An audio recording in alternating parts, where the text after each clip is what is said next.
asalaamaaleykum suñu mbokki internet yi am mbégte ak contentement di dalal suñu gan MJ fas yéene waxtaan ak moom ci série boobu 13e métier tey nag mu nekk suñu premier numéro ci seen émission Zap Série MJ nuyu naa la.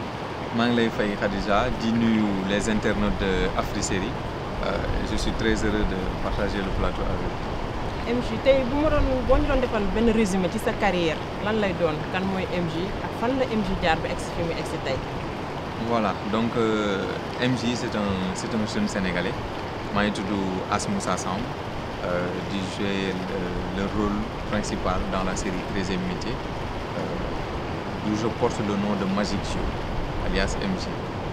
Voilà, donc MJ c'est un jeune sénégalais qui a débuté dans le cinéma il y a pas longtemps. Auparavant mannequinat laa doon def te avant mannequinat bi maa ngi woon ci domaine sport. Donc sport yi ma doon def moo permettroon ba ma am yenn physique yi yenn profil yi et ça m'a poussé dans le milieu de la mode. Donc je suis devenu mannequin professionnel et c'est par la suite là commencé di titiller petit à petit le monde du cinéma. ba bëggoon a xam nan nga def ba intégré li ñu naan série boobu naan 13e métier. 13e métier li mu booleeg moom c'est grâce à Papis Niang. Am benn clip benn tournage du clip bu waa Thiès bu waa Flash de Thiès donc c'est une famille donc ils m'ont mis en rapport avec Papis ci tournage du clip boobu noonu donc je me suis rappelé mot pour mot li ma Papis doon wax en plein tournage il me disait que ne tu avais le masque tu avais le profil tu avais le jeu d'un acteur et tout donc est-ce que tu as pensé à devenir acteur cinéma donc je lui ai dit oui pourquoi pas parce que souvent casting da daan am may dem di tenter sama chance et tout. Donc c'est par la suite après tournage du clip boobu noonu donc un jour quelques années plus tard Papis m'a appelé pour me dire oui est-ce que tu es disponible parce que là je suis en train de faire une série je sais que tu as le profil est-ce que tu es disponible pour pouvoir faire la série donc je lui ai dit oui pourquoi pas ñëw tenter sama chance et tout donc il m'a demandé d'accord mais il faut que tu passes au bureau pour faire le casting pour le rôle et on verra si le profil colle réellement avec la série et tout donc looloo ma booleeg 13e métier ak art du management. Sénégal puis on a tendance à dire souvent 12 métiers. ma bëggoon a xam pourquoi 13e métier lan moo tax yéen ngeen choisir le 13e métier. waaw 13e métier bi comme ni nga ko waxee Sénégal on a l'habitude de dire 12 métiers parce que si on dit l'homme aux 12 métiers c'est quelqu'un qui a beaucoup de métiers quelqu'un qui sait bricoler quelqu'un qui sait tout faire donc on s'est dit le métier d'arnaque et d'escroquerie. Parce que kuy dem bay manipuler nit ñi di leen arnaquer di leen escroquer ça veut dire que yow tu réunis les caractéristiques de l'homme aux 12 métiers donc si quelqu'un surpasse les 12 métiers moom mooy incarner le 13e métier donc looloo tax ñu tuddee série bi 13e métier parce que ça parle d'arnaque d'escroquerie de manipulation et tout donc comme on le dit c'est une série futuriste looloo tax on s'est dit si l'homme aux 12 métiers c'est quelqu'un qui sait tout faire donc si Magic Joe vient incarner le 13e métier donc ça veut dire que il est au-dessus de tout donc loolu indi 13e métier. bu ñu revenir ci 13e métier bi ba tey ñu gis ne am na benn différence par rapport ak série yi ñuy seetaan en général ci suñu télé yi. ma bëggoon a xam pourquoi particularité boobu noonu. bon particularité bi li koy waral quand tu évolues dans un domaine dans ci benn secteur nii.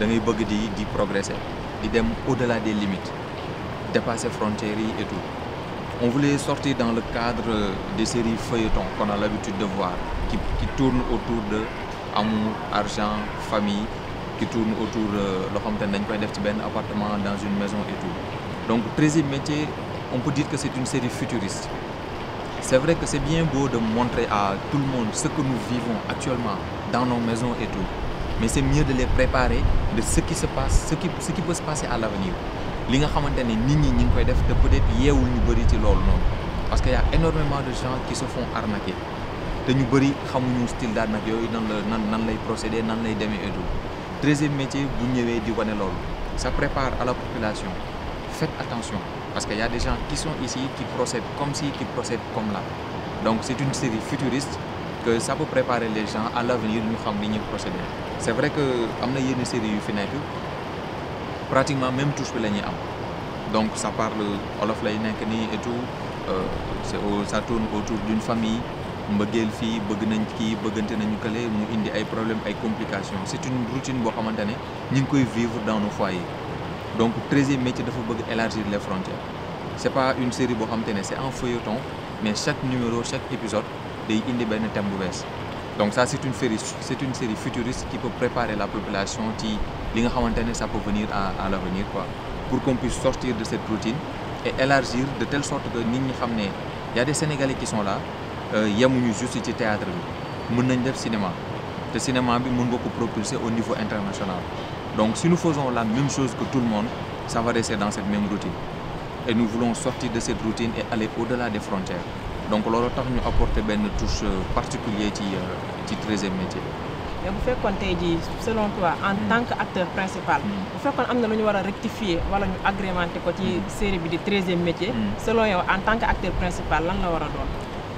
Bon, je peux dire que c'est vrai que nul n'est parfait. Ce que nous faisons, nous apprécier, c'est bien, c'est joli et tout. Mais on sait qu'on peut mieux faire. On peut mieux faire d'embay côtoyer une série américaine, une série ça se passe au niveau international et tout. Mais peut-être ça aurait mieux de poser la question aux téléspectateurs, aux amateurs. Ñoom ñi nga xamante ne ñi ngi koy suivre ñi ngi sont là devant de l'écran et tout peut-être ils seront mieux placés pour dire que c'est bien ñoom ñi ngi def lii nii peut-être ils peuvent améliorer ceci ils peuvent améliorer cela peut-être je vais retourner la question aux téléspectateurs comme ça ñoom s'ils nous donnent des suggestions des critiques c'est les bienvenus ça va nous permettre d'améliorer ce que nous faisons de rectifier de changer beaucoup de choses donc nous sommes ouverts sur tout. ñu gis ne Magib Diop bon mën nañ la woowee ci série bi régulateur social. waaw tombeur des fortunes illicites. effectivement donc bu ñu xoolee ci benn épisode 13. la rose mortelle. léegi yow par rapport ak femme boobu nga xam ne à chaque fois mi ngi daaneel ñi nga xam ne peut-être ñoom ñooy ay jëkkëram. xaalis bu ñu am ñu daaneel leen. yow nga ñëw nekk fa taxaw fa en tant que rôle régulateur social. yow nan nga ñu mën a expliquer loolu. Bon, parce que Magic Joe, déjà le rôle que j'incarne, c'est certains ils considèrent Magic Joe comme un arnaqueur tout simplement. Mais lui, il ne se considère pas comme un arnaqueur. Pour lui, c'est un régulateur social. Donc, il ne s'attaque qu'à des gens qui ont eu leur fortune illicitement. Magib Joe du ñëw fekk benn déjà boo xamante ne dafa liggéey honnêtement gagner sa vie devenir millionnaire milliardaire mu ñëw ne da koy attaquer non il ne fait jamais ça. donc moom c'est un justicier day xool ñi nga xamante ne comme la rose mortelle xam ne moom xaalisam mi ngi ko amee ci jëkkëram yi nga xamante ne day cibler des multimilliardaires épouser leen chantage leen rey leen hériter xaalis boobu noonu donc ñooñu lay attaquer donc su leen daanelee te avec son équipe dañuy teg seeni plan réunir les informations avant ñuy mën a attaquer seen victime donc de telle sorte que ñoom bu ñu amee des preuves yoo xamante ne ay mission d'infiltration yi ñuy def et tout buñ ko xasee ba def buñ la attaqué yow doo xam sax affaire yi nu mu demee donc ñooñu dañ koy attaqué c'est pas dañ koy def ba pare di enrichir ñun suñu bopp jël xaalis yi di ko noncer ni rien non loin de là suñ ko defee dañ ciy def ay dons dimbalee ñi nga xamante ne ñooy victimes yi donc delloo leen restituer leen xaalis boobu noonu donc souvent au début bu ñu amee benn cible dañuy teg ay plans y a des missions d'infiltration xam ne nii la ñuy def ba infiltrer leen de telle sorte que yow tu auras le temps de réunir les preuves pour mën a accomplir sa mission mën ko mener à bien. selon yéen sénégalais est-ce que ni ngeen doon xaaree comme sénégalais yi pour ñu suivre ko noonu. gis ngeen ne sénégalais ñu ngi koy suivre noonu voilà. bon actuellement ñi ngi si am des échos parce que c'est une série de 32 épisodes te là nous sommes qu'à la moitié donc on a fait 16 ou 17 épisodes. donc c'est vrai que on a des échos par-ci en fonction des commentaires wala nit ñi yenn retours yi nga xamante ne ñi ngi koy def ci à propos ci série bi et tout c'est vrai que comme on le dit tout début est difficile booy doog a commencer peut-être les gens s'ils ne connaissent pas réellement le concept xamuñu ko maîtriser wuñu ko il leur faut un peu de temps pour pouvoir s'habituer à ça donc c'est vrai qu'on s'attendait à ça et tout mais bon avec les échos avec la collaboration de Afri Série on espère que ça va élargir les choses nit ñi gën a xam 13e métier mais quand même en fonction de liñ ci am comme information comme écho comme retour et tout ça va quoi macha allah. léegi ñu gis ne cinéma dafa nekk cinéma sénégalais dafa xaw a nekk en retard par rapport ak yeneen pays selon toi nan lañ war a mën a def ba yóbbu suñu cinéma yi suñu série yi au niveau international. Je crois que li koy mën a yóbbu au niveau international ak li tax ñu nekk en retard c'est une question de moyens. Quand il y a pas de moyens, il y a pas de motivation. Quand il y a pas de motivation, le travail ne se fait pas comme il le faut. Ni ñuy jàppalee yeneen domaines yi di investir des millions des milliards ci secteur boobu noonu la ñu war a mën a investir dans le domaine cinématographique. C'est de l'art. Il y a des Sénégalais qui sont là, des jeunes, des grands, ils sont talentueux. Il faut que ñu mën leen a aider. L'État puisse mettre en place des budgets. 1 milliard, ça ne suffit pas pour dire que on va financer le monde du cinéma pour nit ñi mën a def loolu noonu. Il y a énormément de réalisateurs qui sont là. Il y a énormément d'acteurs talentueux qui sont là. S'ils n'avancent pas, c'est une question de moyens. Parce qu'ils n'ont pas les moyens pour mën a concurrencer yenn séries hollywoodiennes, yenn séries américaines, françaises yi wala d'autres. Si les moyens sont là, di ngeen gis lu raw comme li ñu tàmm gis ci américains yeeg ak français yeeg ñeneen ñi li ñuy def. Donc peut-être moyens yi mooy tax mënuñu développer. Parce que y a les matériels, ça coûte énormément cher. Tourner une série, c'est pas facile. Tu cherches des partenaires. Malheureusement, fini avec les partenaires, dañuy bàyyi ba nga commencer dem ba ci biir sonn nga ñuy doog a ñëw jël fekk ci. C'est ça la différence avec les autres. Les autres da ngay ñëw présenter leen benn synopsis ñu gis que ne ça c'est vraiment prometteur ñu ñëw investir seen xaalis pour début bi mën a dem. Mais souvent il y a série yu bëri yoo xamante ne bu ñuy commencer dañuy dem avec leur fonds propres. C'est rare nga gis ñu commencer avec plusieurs sponsors te ñoom ñoo ci war a mën a jàpp parce que échange de marchandises lay doon dinañ leen accorder yenn visibilité et tout mais dañu war a jàpp ci art ak culture pour mu mën a développer et pour que ça puisse aller au niveau international mën a concurrencer yooyu noonu il faut que l'État puisse mettre les moyens qu'il faut pour producteurs yeeg réalisateurs yeeg acteurs yi ku ci nekk mën a nekk dans les meilleures conditions possibles pour mën a jaay sunu art sunu culture. Bon mën nañu xaar ndax waa 13e métier dinañ liggéey ak ñi nga xam ne yeneen africains yi la. wala soit ay américains pour renforcer équipe de choc bi nekk sur place déjà. Bon parce que déjà ñun c'est ça notre objectif. Si vous avez remarqué dans la série on parle plus français que wolof. C'est vrai qu'il y a des gens qui disent que oui c'est bien c'est tout mais le français il faut parler wolof et tout mais nous voulons élargir les frontières. 13e métier pour collaborer avec des producteurs américains, français, au niveau international, pourquoi pas? Parce que ça sera l'art et la culture sénégalaise qui sera propulsée au niveau international. Donc nous sommes ouverts. S'il y a des gens qui veulent travailler avec la série 13e métier, ils sont les bienvenus. En ce moment ñu gis ne 13e métier peut-être arrêté na parce que à un certain moment dañ daan na daw mais fan yi gis nañ ne arrêté na léegi mën nañu xam lu waral loolu da ngeen nekk tournage 2e saison wala nu mu fa demee noonu. Enfin actuellement nous sommes à la moitié de la première saison donc il y a la fin d'année les fêtes de fin d'année et tout donc on marque une petite pause pour reprendre en début d'année c'est-à-dire dans quelques jours dans quelques semaines en janvier. Et 13e métier va revenir en force avec d'autres missions explosives, avec une montée d'adrénaline intense, des sensations fortes et tout quoi.